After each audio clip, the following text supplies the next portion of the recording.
Okay, so now I have my Raspberry Pi connected up. In fact, I'm using a different computer. And if you look, let's see, here's the little code that I'm running.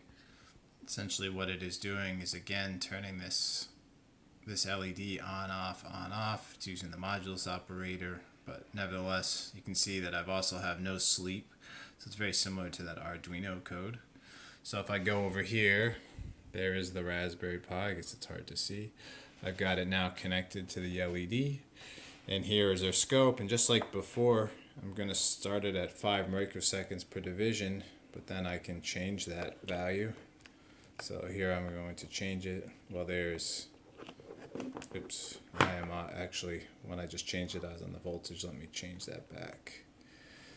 Okay, here we are. So the way this is this bend firmware, so I was on the wrong thing. Let me go down to TD. There we are, we're on TD.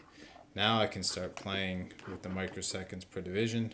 Clearly you can see that we have more periods in this Raspberry Pi than we did in Arduino, meaning we're sending this out more per period, essentially a faster sampling rate. Here's 2 microseconds per division, and there's 1 microsecond per division.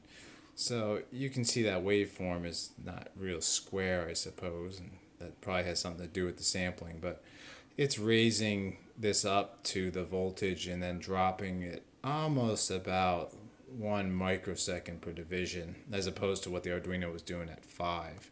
So again, here's 2, here's 5. So in each one of those dotted lines, you can see that we have multiple periods, and so the Raspberry Pi in fact is a little faster, but maybe on the order of 2 or 3 at most.